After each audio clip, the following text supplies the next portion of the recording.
time of the fall and usually water temperature in the fall. These lures are in direct correlation with the water temperature in the fall and sort of like the changing, daylight hours more than anything else. Now, September, in my opinion, is probably the toughest month of the year to fish.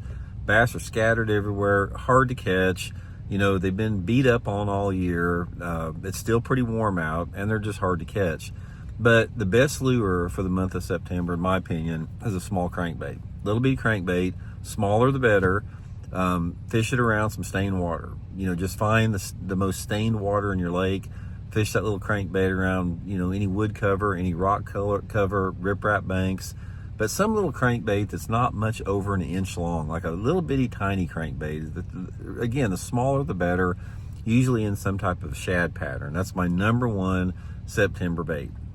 Okay, October, when I think about October bass fishing, I'm thinking about topwater fishing. And topwater fishing, to me, and topwater lures are the best lure for the month of October. Now, I say topwater lure, but the topwater lure that you use in the month of October depends on the water clarity that you're fishing. So there's actually 3 topwaters within the topwater genre that works good in October. Number one is you can't beat a buzzbait. Buzzbait and the month of October go hand in hand. Buzzbait's really good.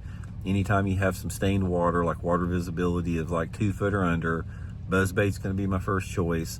If I have water visibility sort of between that 2 to 3 foot range, like a little popper, like a little chugger, something like that's really good. And if I have cleaner water, like water visibility of over 3 feet, I'll throw either a walking topwater like a Zara Spook or something, or a wake bait. But topwater in the month of August is the best lure that you can fish. Month of December, starting to get even shorter daylight hours, November and into December, some of the shortest daylight hours of the year. Nights are getting cooler, water temperatures are going down, leaves are falling off the trees. It's a big transition period in the month of November, and you cannot beat a finesse jig.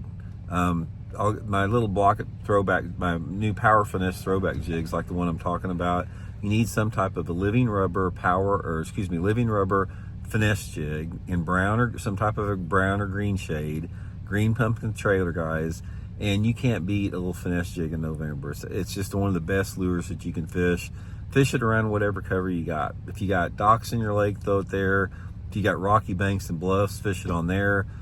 If you got lily pads, flip it in those lily pads. I did really good in a tournament in November one time, late October, early November, fishing the Potomac River in Maryland, flipping that finesse jig and